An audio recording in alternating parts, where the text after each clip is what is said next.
Start हो रहा है, फिर रिकॉर्डिंग स्टार्ट हो जाए। 2 मिनट। हाँ, तो फोर्थ चैप्टर हमारा contemporary India, challenges to peace, stability and national integration, जिसमें हम नेशन के बारे में सब पढ़ रहे हैं। तो उसमें अभी हम आगे बढ़ते हैं। Then the common values associated with national integration may be identified as follows। मतलब क्या common values है, मतलब जो नेशन के जो लोग हैं या जो नेशन में लोग रह रहे हैं उनमें क्या कॉमन है, मतलब क्या क्या उन सब में सिमिलर है, सब में सेम क्या क्या है। तो कॉमन सिटीजनशिप मतलब सब इंडियंस हैं, यहाँ पर की बात करें तो सब इंडियंस हैं, सबके पास कॉमन सिटीजनशिप है।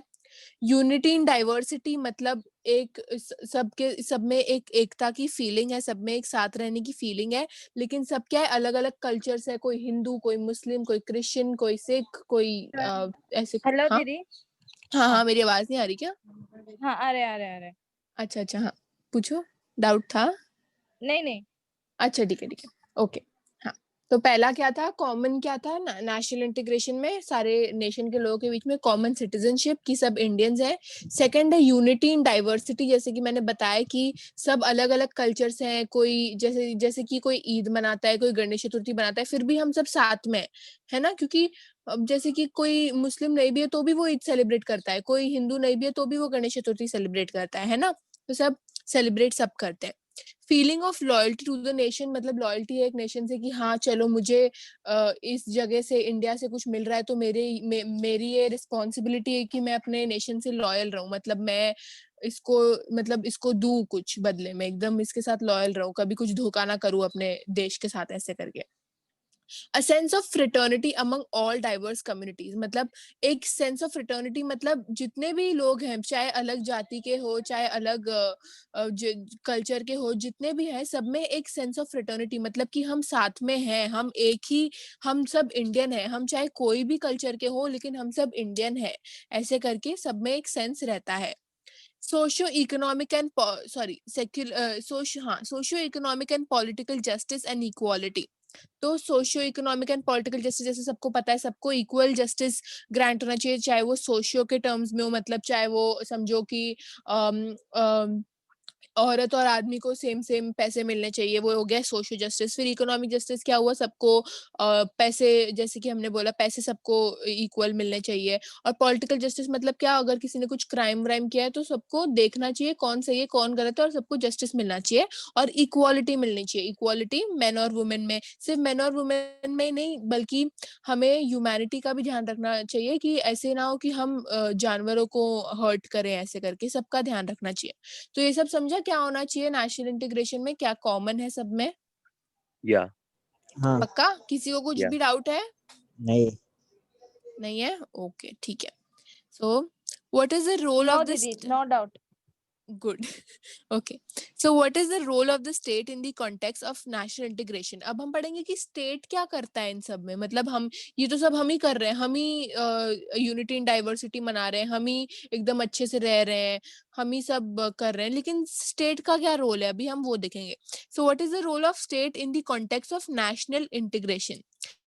This role has to be understood in the context of the following: forging of national unity, strive for nation building to promote the values that state stands for, strive to maintain peace and harmony in the society। अभी state का क्या काम है, ये सब में state का काम है कि वो प्रमोट करे वैल्यू स्टेट के, कि हाँ स्टेट बहुत इम्पोर्टेंट है, और स्टेट एक बहुत ही पावरफुल पावर है, मतलब कि ये इसके सब, मतलब जो स्टेट ने लॉज बनाए वो सबको मानने चाहिए, ये स्टेट का काम है देखना कि वो लॉज फॉलो करे, वो रूल्स फॉलो करे, सिटीजन रूल फॉलो करे, ये सब स्टेट का काम है। फिर strive to maintain peace and harmony in the society, मतलब ये स्टेट का काम है कि वो peace and maintain peace and harmony, मतलब पूरे नेशन में पीस मेंटेन करे, ऐसा ना हो कि मारामारी चालू हो जाए अपने आप में, ये सब अलाउड नहीं है। तो ये स्टेट का काम है देखना कि कुछ मारामारी ना हो, इनफैक्ट पीस मेंटेन रहे। Ensure socio political stability, state का काम है कि सोशियो पॉलिटिकल स्टेबिलिटी रहे, मतलब कि सब ठीक रहे, पॉलिटिकल में भी ऐसे ना हो कि पॉलिटिक्स अपने में ही झगड़ा करने लग गए, पार्टीज अपने में झगड़ा करने लग गए, ऐसा नहीं है। स्टेट का काम है देखना कि ये ज्यादा अपनी बाउंड्री क्रॉस ना करे। promote economic development and protect the citizens from external or internal crisis situations। तो स्टेट का क्या काम है? और स्टेट का काम है कि वो इकोनॉमिक डेवलपमेंट पे ध्यान दे, मतलब कि देखे कि कितना इकोनॉमी आ रहा है इंडिया का, कितना पैसा आ रहा है, और वो पैसा क्या हमारे सिटीजन को अच्छी फैसिलिटीज देने में सक्सीड हो रहा है या नहीं। ये सब स्टेट का काम है। स्टेट का काम है सिटीजन्स को बाहर की या इमरजेंसी क्राइसिस से बचाना। मतलब स्टेट का काम है कि हमारे इंडिया में, जैसे कि अभी स्टेट का काम है कि कोरोना में हमारी इंडिया शॉर्ट ऑफ इकोनॉमी ना जाए, कि इतना भी कम इकोनॉमी ना हो कि हम लोग को सरवाइव करना ही मुश्किल हो जाए। तो ये सब स्टेट का काम है। ठीक है, स्टेट का काम समझा सबको? यस, अभी कल स्टेट टू स्टेट हुआ था ना झगड़ा, कल परसों परसों। मैंने देखा नहीं। हाँ, हम्म, आई जोन और किसके बीच में तो हुआ था। मैंने देखा नहीं वो। असम असम किसके असम बीच में असम हुआ था? असम असम और और उसका आई थिंक आई जोन क्या था पता नहीं। अच्छा। अरुणाचल। नहीं, अरुणाचल के ओ, साथ नहीं हुआ। ठीक है, अच्छा, कंटिन्यू। ठीक है, ठीक है। So the role of the state in the process of national integration involves the following. अब हम पॉइंट टू पॉइंट पढ़ते हैं कि क्या है, मतलब जो बोला वही है, बस थोड़ा सा बड़ा करके बोला है क्या एक्सप्लेन क्या किया है। है। हाँ, थोड़ा एक्सप्लेन किया है। तो फर्स्ट पॉइंट क्या है? क्या है role of state? Promote unity among the culturally and socially diverse groups living in the single territorial unit. सबसे इजी है ये कि स्टेट का काम है कि सब में एक फीलिंग ऑफ यूनिटी, मतलब सबको ये बताना है कि हम सब इतने डाइवर्स हैं, हम सबके रिलीजन अलग है, कल्चर अलग है, फिर भी हम सबको साथ में रहना है। यूनिटी इन डाइवर्सिटी जब भी आए ना, उसका मतलब क्या है? अलग होके भी साथ में रहना है। ठीक है, ये याद रखना है, टेंशन में मत आ जाना अगर ऐसे कुछ भी उल्टा करके पूछे तो promote unity among the culturally and social diverse groups, मतलब कल्चर भी अलग है, इनके ट्रेडिशंस भी अलग हैं, फिर भी इनमें यूनिटी रखनी है, फिर भी इनको साथ रखना है, क्योंकि ये सब कहाँ रह रहे हैं? एक ही टेरिटोरियल में, मतलब एक ही टेरिटरी में, मतलब ये लोग सब इंडिया में ही रह रहे हैं। इतने डाइवर्स होके, इतने अलग अलग रिलीजन होके भी ये लोग इंडिया में ही रह रहे हैं, इसलिए ये स्टेट का काम है कि इनको साथ में रखे, इनको प्रमोट करे यूनिटी। ठीक है। Establish a national authority over subordinate political units or regions with distinct culture and social groups। तो अब स्टेट का काम है कि अगर ये लोग जैसे पॉलिटिकल पार्टीज भी बनाते हैं छोटे छोटे छोटे छोटे, तो स्टेट रहनी चाहिए, एक नेशनल अथॉरिटी रहनी चाहिए, वरना पता चला सब इन पार्टीज के हाथ में दे दिया और पता चला ये लोग ही झगड़ झगड़ के खुद ही खा गए और स्टेट को तो कुछ मिला ही नहीं ऐसे करके। तो क्या करना है? स्टेट को एक नेशनल अथॉरिटी रखनी ही है, ताकि ये पॉलिटिकल यूनिट्स के ऊपर सब देख सकें, जितने भी लोग हैं उन पे सब नजर रख सकें। Establish a dialogue between the state authority and the people to understand aspirations and life conditions। तो इसका मतलब कि बार बार स्टेट का ये काम है कि अपने जो सिटीजन्स हैं इंडिया के, उनसे बार बार कनेक्ट करें, उनसे बातें करें कि कैसे लाइफ कंडीशंस चेंज हो रही है। जैसे कि अभी अभी देख लो, अभी कैसे कल ही मोदी जी आए बताने के लिए कि मास्क पहनना चाहिए। उनका होता तो वो नहीं आते ना, वो नहीं आते, फिर उनको क्या पड़ी है सबका बोलने के लिए, लेकिन वो आए क्योंकि उनकी एक ड्यूटी बनती है, कि स्टेट की एक ड्यूटी बनती है कि वो अपने सिटीजन्स को बताए कि ये लाइफ कंडीशन है तो आपको मास्क पहनना चाहिए, है ना। तो वो उनकी ड्यूटी है, क्योंकि वो स्टेट की ड्यूटी, तो उनकी ड्यूटी बनती है कि अपने सिटीजन्स को संभाले। ठीक है। फिर evolve certain values and goals that would help maintain social order। तो उनका स्टेट का और क्या काम है कि कुछ सर्टेन वैल्यूज और गोल्स की मतलब बता दे कि ये हम, जैसे कि ऐसे बोल सकती है स्टेट की इस बार की इकोनॉमी, हमें उनका एक बजट जैसे कि उन्होंने तैयार कर लिया कि इस बार का इकोनॉमी समझो मुझे इतना चाहिए। समझो कि अगर हम ही है, चलो हम ही स्टेट है, तो हम डिसाइड करते हैं कि इस बार का मुझे कुछ 1 करोड़ तक इकोनॉमी चाहिए ऐसे करके। तो वैसे वो स्टेट का काम है कि वो करे ये सब, वो ये गोल सेट करे कि इतना चाहिए, ताकि लोग वो मदद करे और वो गोल तक पहुंच पाए, ताकि हमारा सोशल ऑर्डर भी एकदम सही रहे, वरना पता चला हम तो डूब ही गए एकदम, हमारे पास तो इकोनॉमी नहीं बची अगर कुछ गोल नहीं सेट हुआ तो इसलिए गोल सेट होना बहुत इंपॉर्टेंट है। ठीक है, ये चारों समझे पॉइंट्स? यस इनमें दीदी। कोई डाउट है?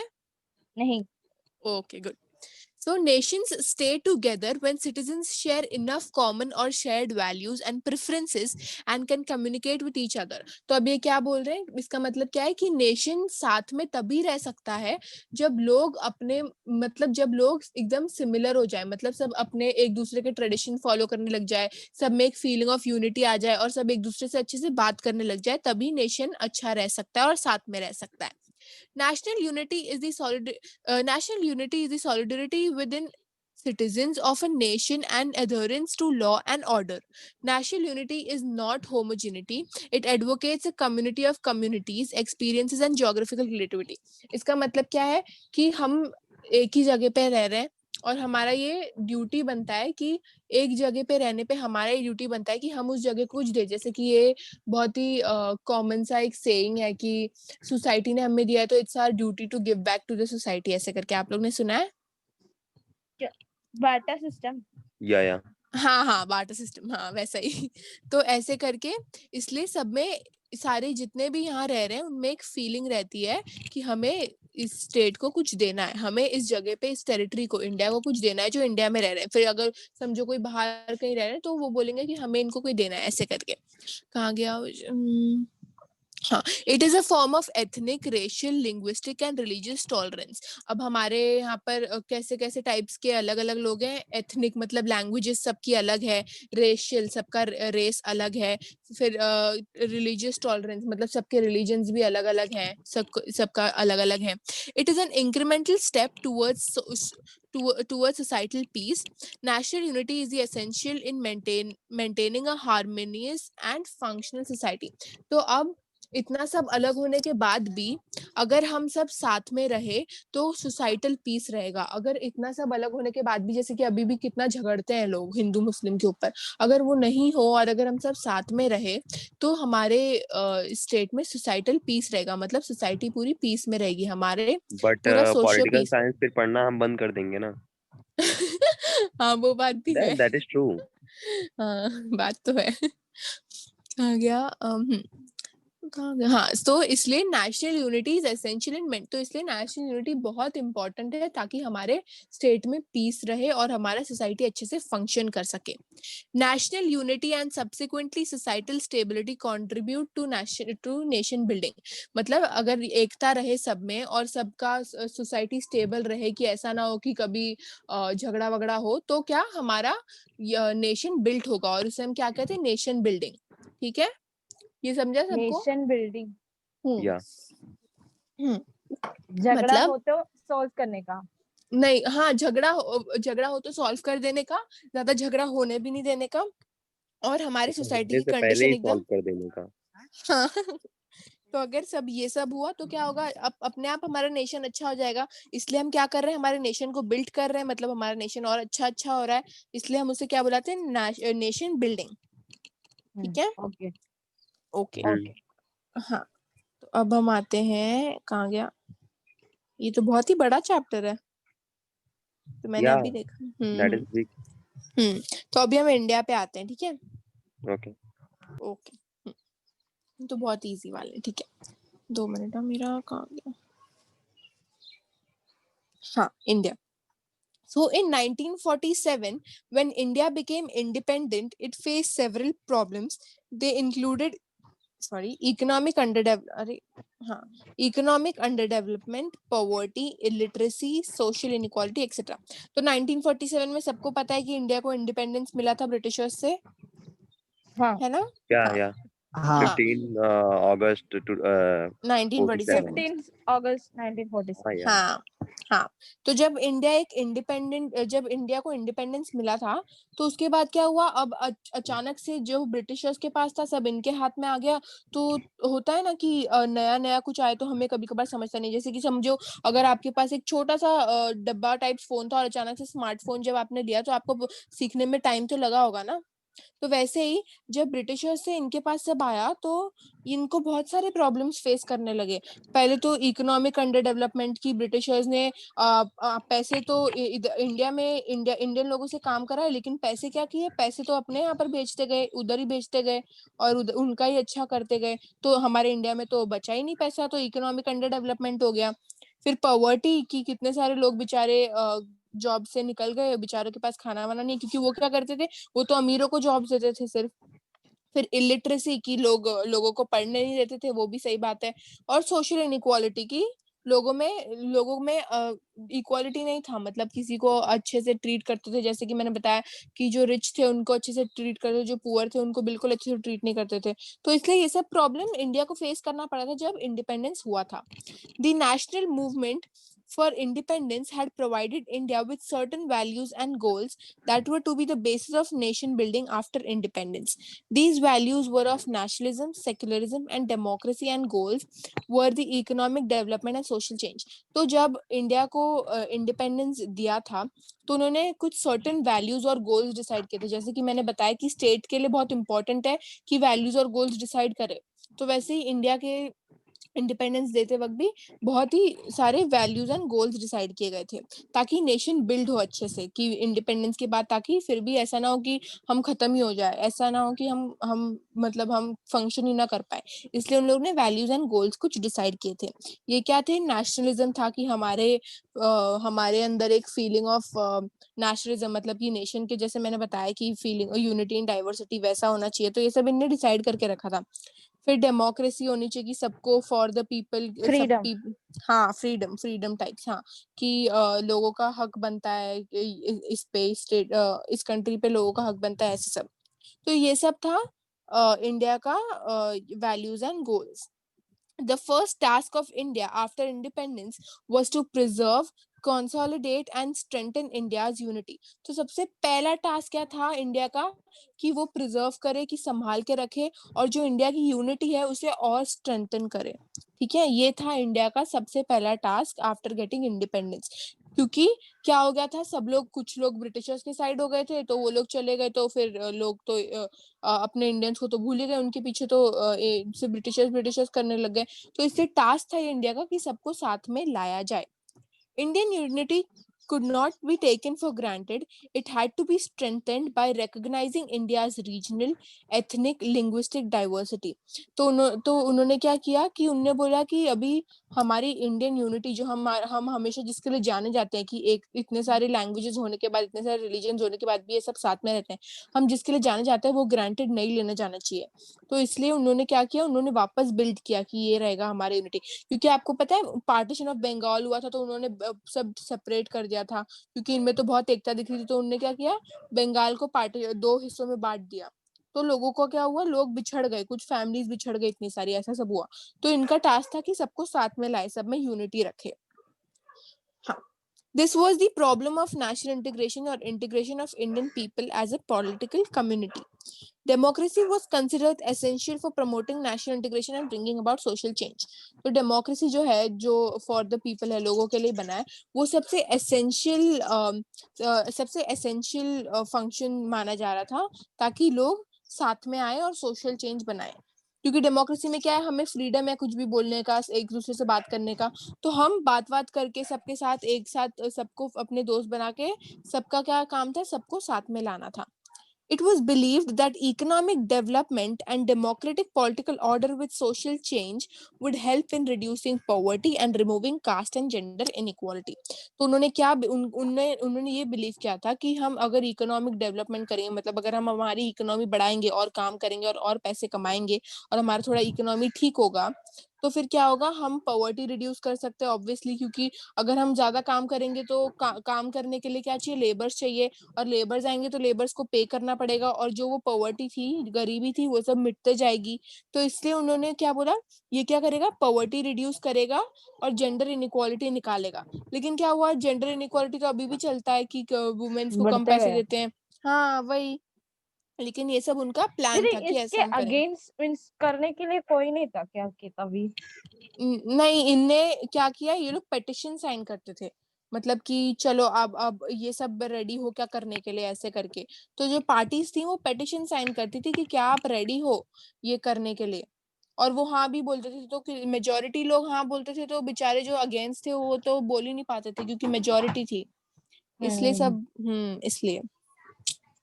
So, the newly independent state of India had to take deliberate steps to integrate the nascent nation. One was the structural aspect of national integration. तो जो हमारी न्यूली इंडिपेंडेंट जो इंडिया जो अभी इंडिपेंडेंट हुई है, उनको क्या छोटे छोटे स्टेप्स लेने थे ताकि वो अच्छा नेशन बिल्ड कर सके, और इनमें से क्या था, एक स्ट्रक्चरल एस्पेक्ट था of national integration. This was done through the constitutional process. तो ये स्ट्रक्चरल एस्पेक्ट क्या था, कॉन्स्टिट्यूशन। मतलब कॉन्स्टिट्यूशन बनाना, ताकि एक लॉ बुक तो रहे हमारे पास, वरना यहाँ पर तो कोई भी किसी का मर्डर कर दे या कोई भी कुछ भी कर दे, कोई भी इनजस्टिस कर दे तो कुछ फर्क ही नहीं पड़ेगा। इसलिए क्या था, इन लोग ने क्या किया, the constitution of India provided some key features that promoted national unity and national identity. इन्होंने कॉन्स्टिट्यूशन बनाया जिसमें इन लोग ने नेशनल यूनिटी और नेशनल आइडेंटिटी भी रखा, ताकि लोग हमेशा साथ में रहे, लोगों को पता चले कि ये कॉन्स्टिट्यूशन में भी लिखा है कि सबको साथ में रहना चाहिए, इसलिए इन्होंने कॉन्स्टिट्यूशन बनाया। The second was the psychological dimension that sought, कोई निकल गया क्या? अच्छा नहीं, ठीक है, हाँ। The second was the psychological dimension that sought to promote the feeling of Indian nationalism. तो second क्या था इनका, पहला था कॉन्स्टिट्यूशन बनाना, इन लोगों ने कॉन्स्टिट्यूशन बना लिया, उसमें लिख दिया कि अभी सबको साथ में रहना है। सेकंड क्या था, इन लोग ने एक साइकोलॉजिकल डायमेंशन, मतलब एक साइकोलॉजी के थ्रू देखा कि इनको हम साथ में कैसे रख सकते हैं, कि ये बिछड़े ना ऐसे, मतलब सबको हम अलग अलग रिलीजन होने के बावजूद भी हम साथ में कैसे रख सकते हैं। So people who had various types of identities began to be united under the common umbrella of Indian nationalism from the latter part of the 19th century. तो क्या हुआ, 19th century के एंड में आते आते क्या हुआ कि जितने भी लोग थे अलग अलग रिलीजन के, जितने भी थे, सिख मुस्लिम जितने भी थे, सब क्या हुआ, धीरे धीरे साथ में आने लग गए, क्योंकि उनको समझने लग गया कि हाँ ये कितना इंपॉर्टेंट है हमारे लिए साथ में आना। तो इनका सेकेंड ट्रिक भी काम कर गया, ये लोग साथ में आने लग गए। This is the time when people with diverse identities began to develop the identity of being Indian. और यही टाइम था 19th सेंचुरी के थोड़ा लेट में ही था, तभी लोगों को लगने लगा हाँ हम अलग अलग हैं, चाहे हमारा रिलीजन अलग हो लेकिन हमें साथ में ही रहना है, क्योंकि हम सब इंडियन हैं, इन द एंड हम सब इंडियन हैं। The civilizational entity called, ये क्या हो रहा है भाई, हाँ, the civilizational entity called India began to be transformed into a political entity called the Indian nation during the freedom struggle. Entity मतलब एक पूरा होल मतलब एक सब साथ में, पूरा हाँ whole. जितने भी, मतलब जैसे कि हम जितने भी लोग हैं वो सब साथ में, मतलब सबका इंडिपेंडेंट एग्जिस्टेंस तो है, एक एग्जिस्टेंस तो है, लेकिन फिर भी हम सब साथ में हैं, ठीक है, मतलब हम सब अलग हैं, हमारा सबका अलग अलग इंडिपेंडेंट एग्जिस्टेंस है, लेकिन फिर भी हम साथ में हैं, ठीक है। जो एंटायर पॉल्यूशन क्या बोल रहा हूँ, पॉपुलेशन ऑफ इंडिया। हाँ हाँ, सब अलग अलग हैं लेकिन फिर भी हम साथ में हैं, ठीक है। हाँ, कहाँ गया, हाँ, so this civilizational entity called India began to be transformed into a political entity called the Indian nation. हाँ, तो इसमें क्या हुआ, फिर सब आए और फिर सबने बोला कि चलो अब हम इसको, हमारा जो इंडिया है उसको एक पॉलिटिकल में, मतलब एक पॉलिटिकल, अब जब हम सब साथ में आ ही गए हैं तो अब हम इसको एक पॉलिटिकल पार्टी में भी डाल देते हैं, मतलब हम पॉलिटिकल पार्टी वो लोग अच्छे से एक डेवलप करने लग गए, जैसे कि धीरे धीरे अभी भी कैसे बीजेपी कांग्रेस सब आने लग गए, तो वैसे इन लोग ने डिसाइड किया कि अभी ऐसा भी होगा, क्योंकि हमने ऐसे ही एक पार्टी बन के ही इंडिया को इंडिपेंडेंस दिलाया है फ्रीडम स्ट्रगल में, ठीक है। तो ये था हमारा इंडिया के बारे में। किसी को इसमें कोई डाउट है? नहीं। ओके, ठीक है, और किसी को? नो नो ओके, नहीं। ओके, तो अब हम आते हैं स्ट्रक्चरल डायमेंशन में, ठीक है। तो the structural aspect of the balance between national unity and regional and sectional aspirations are seen in some of the following features. मतलब कि अभी हमने बैलेंस कैसे किया कि अलग अलग लोग होने के बावजूद भी सब साथ में थे, वो सब। The core of the structural aspect of national consolidation was the creation of a democratic system of governance with universal adult franchise. तो क्या था कोर, क्या था इन सब का इम्पोर्टेंट, क्या था मतलब सबसे मेन क्या था इसमें, कि उन लोग ने क्रिएट किया एक डेमोक्रेटिक सिस्टम ऑफ गवर्नेंस, मतलब जहां लोगों के लिए बोला जाता है कि लोग जो चाहते हैं उन लोगों के लिए किया जाता है, for the people by the people जो हम बोलते हैं वो सब। डेमोक्रेसी। हाँ, तो सबसे मेन क्या था कि हम सब साथ में आए, क्योंकि एक डेमोक्रेटिक कंट्री आ गई थी, इसलिए हम सब साथ में आए, तो ये सबसे मेन रीजन था। तो अगर पूछा कि सबसे कोर रीजन क्या था, तो यही बोलना, ठीक है, कि डेमोक्रेटिक सिस्टम ऑफ गवर्नेंस था। आ गया, हाँ, और democratic system of governance with universal adult franchise. अब यूनिवर्सल एडल्ट फ्रेंचाइज क्या होता है कि सबको, जितने भी एडल्ट्स हैं मतलब 18+ है, उनको सबको राइट है वोट करने का, चाहे कोई भी हो, चाहे वो गरीब हो, चाहे अमीर हो, चाहे कोई दूसरे कास्ट से हो, चाहे उनका रंग अलग हो, ऐसा कुछ नहीं देखते हम वोटिंग में। तो क्यों सब साथ में आए? क्योंकि हमारे पास डेमोक्रेटिक सिस्टम था अच्छा of governance and universal adult franchise था। सबको यूनिवर्सल एडल्ट फ्रेंचाइज का मतलब पता चला? पता ही होगा पहले से, बट हाँ थोड़ा डाउट है, हाँ अभी भी बोलूं मैं थोड़ा कंफ्यूजन है। ओके हाँ ठीक है। पता यूनिवर्सल चल एडल्ट, समझा। अच्छा यूनिवर्सल एडल्ट फ्रेंचाइज का मतलब क्या होता है, देखो मैं बताती हूँ वापस, कि सबको चाहे कोई भी हो बट एडल्ट होना चाहिए, मतलब जैसे कि 18 का हो जाए बस 18+। हाँ 18+ जितने भी लोग हैं सबको वोट करने का राइट है, चाहे वो गरीब हो, चाहे अमीर हो, चाहे वो अच्छा कोई समझा। अलग रंग का हो, हाँ चाहे कोई वो भी अलग हो। कास्ट, सबको राइट है वोट करने का। क्योंकि ये अच्छी बात है कि सबको राइट है वोट करने का, इसलिए लोगों को लगा अरे ऐसा तो इसमें तो कोई डिफरेंशिएट कर ही नहीं रहा कि चलो मैं अभी गरीब हूं तो मुझे राइट करने को मुझे वोट करने को राइट नहीं है। तो ये सब जब लोगों ने देखा तो लोगों ने बोला ठीक है हम भी आएंगे साथ में, इसलिए सब साथ में आए। ठीक है, अभी समझा यूनिवर्सल एडल्ट फ्रेंचाइज का हाँ मतलब? ओके हाँ हाँ हाँ okay ठीक है। So the participation of diverse groups in the process of governance was possible only through the representative democratic system। तो लोग साथ में इसलिए ही आए क्योंकि हमारे पास एक डेमोक्रेटिक सिस्टम था जो लोगों के लिए काम करता था, for the people by the people. ठीक है हाँ, ये था फर्स्ट पॉइंट। अब हम आते हैं सेकेंड पॉइंट पे। The constitution also provided a federal structure with a strong central government, thus balancing the needs of the regions with that of the nation as a whole। तो अब क्या था, constitution ने क्या एक फेडरल स्ट्रक्चर प्रोवाइड किया था, इसका मतलब जिसमें उन लोग ने एक सेंट्रल गवर्नमेंट फॉर्म किया था, जिसमें जो वो सेंट्रल गवर्नमेंट का काम है कि जितने भी रीजन्स को, जितने भी जगहों को कुछ अगर फंड्स का कुछ चाहिए, क्योंकि अभी तो सब इंडिपेंडेंट हुआ है तो सबके पास तो पैसे नहीं रहेंगे, तो जितने भी लोगों को पैसे चाहिए या कुछ चाहिए तो ये सेंट्रल गवर्नमेंट उनकी मदद करेगा। तो इन्होंने क्या किया, कॉन्स्टिट्यूशन ने क्या किया, एक सेंट्रल गवर्नमेंट एस्टेब्लिश किया जो जितने भी रीजन्स को मदद चाहिए थी उनको दिया मदद। The participation of local bodies was further strengthened through the Panchayat Raj amendments in the 1990s, that is 73rd and 74th amendments। अब ये सब कौन से amendments में आते हैं? 73rd and 74th amendments, the Panchayat Raj amendments ये बोलते हैं इसको, in 1990s। ये important है, ठीक है, ये वाला important है कि ये जो है ये सब ये द पंचायत राज अमेंडमेंट्स में आते हैं जो 1990s में फॉर्म हुआ था, जो कॉन्स्टिट्यूशन में कहाँ पर आते हैं, 73rd एंड 74th में। ठीक है, ये समझा? हाँ दीदी, यस। हाँ पक्का, डाउट नहीं है हाँ ना? नहीं ओके नहीं। ठीक है ओके।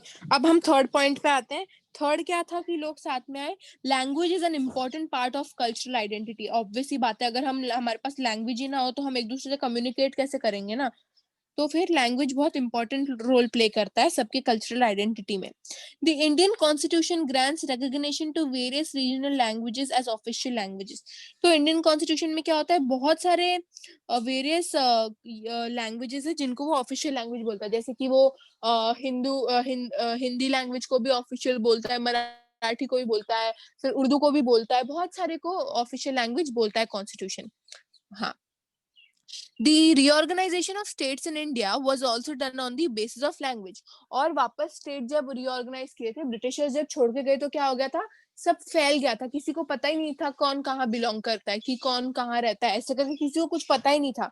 तो क्या किया इन लोग ने, वापस स्टेट रीऑर्गेनाइज किया कि जैसे कि अच्छा चलो अभी अगर आप बंगाली बोलते हो तो आप बंगाल में रहोगे, ऐसे करके उन्होंने भेजा। फिर समझो अगर आप मराठी बोलते हो तो आपको महाराष्ट्र में रखते हैं, ऐसे करके। तो ऐसे सब इन लोग ने ये लैंग्वेज मतलब को, लैंग्वेज वाइज स्टेट्स के नाम रखे गए ना नहीं वैसे। स्टेट्स के नाम नहीं रखे गए, लैंग्वेज वाइज लोगों को उधर भेजा, क्योंकि लोग तो कंफ्यूज हो हाँ गए थे कि मैं कहाँ बिलोंग करता हूँ। तो जैसे कि समझो मैं बंगाली बोलती हूँ तो मुझे उन लोग ने दीदी बंगाल में भेज दिया। दीदी मैं एक डाउट हाँ पूछूं कि ना, हाँ अगर समझो हाँ अगर एक एक जना एक मीन्स, अभी सोचो हाँ मेरा एग्जाम्पल देती हूँ।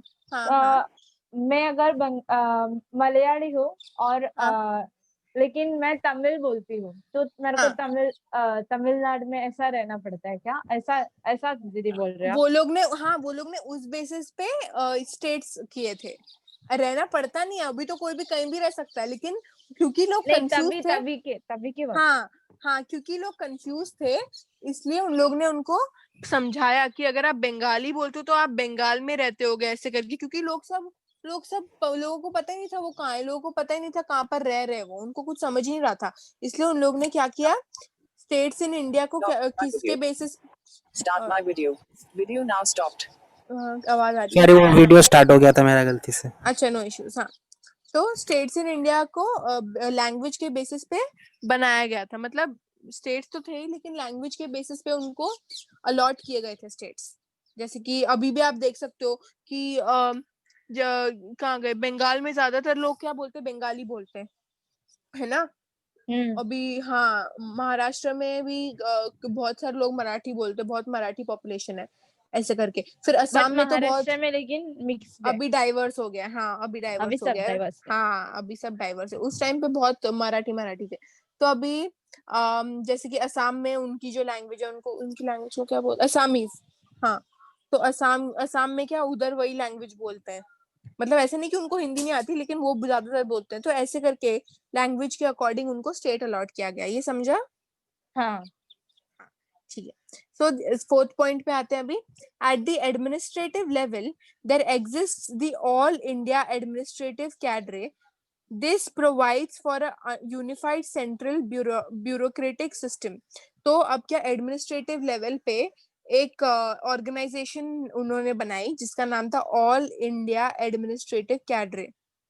ठीक है, ऑल इंडिया एडमिनिस्ट्रेटिव कैडरे, ठीक है, जिसको IAS भी बोलते हैं, जैसे IAS, IPS जो हम बोलते हैं, IPS, वो सब। अच्छा वो, अच्छा हाँ हाँ हाँ हाँ, मैंने पढ़ा हाँ था ये। हाँ इंडियन एडमिनिस्ट्रेटिव सर्विस, राइट?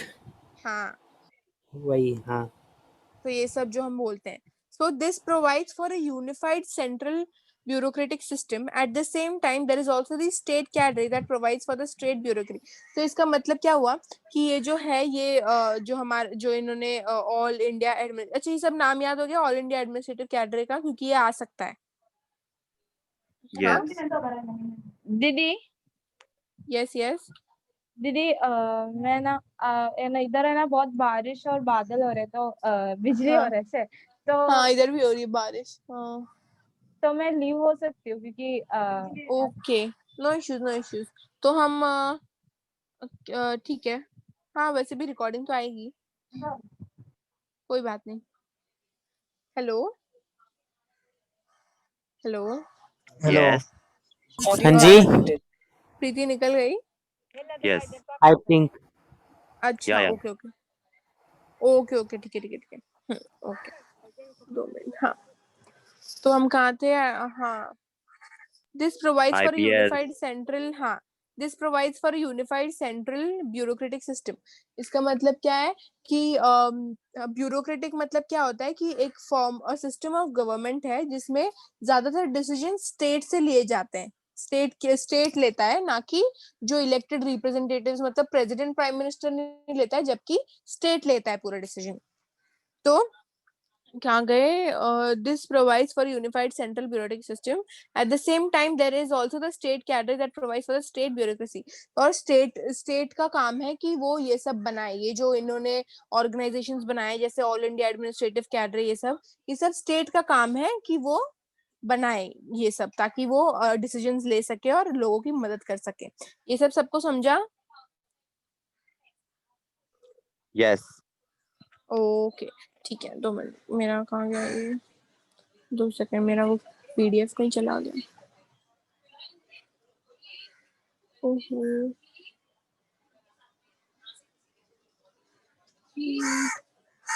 हाँ, मिल गया। हाँ, अब फिफ्थ पॉइंट पे आते हैं। So the first national integration conference was held in 1961। अब सबसे पहला नेशनल इंटीग्रेशन कॉन्फ्रेंस कब हेल्ड हुआ था? 1961 में। क्यों इन लोगों ने ये कॉन्फ्रेंस रखा था?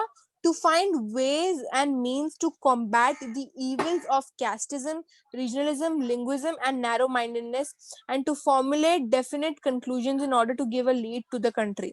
तो इन्होंने क्यों ये यूज किया था, ताकि ये जो evils थे, मतलब जो ये जो गंदी चीजें थी, जैसे कि कैस्टिज्म था, मतलब लोग कास्ट के बेसिस पे लोगों को चुनते थे, ये जो सब था। फिर रीजनलिज्म था कि Audio रीजन से now भी, muted. हाँ अच्छा हाँ ठीक है कोई बात नहीं। तो फिर ये सब के बेसिस पे ये लोग को क्या करना था, उनको कंप्लीटली निकालना था, ताकि हमारा इंडिया थोड़ा और अच्छा हो, ताकि हमारा इंडिया और अच्छे से डेवलप हो जाए और कंट्री को एक लीड मिले। This conference decided to set up a National Integration Council to review all matters pertaining to national integration and to make recommendations thereon.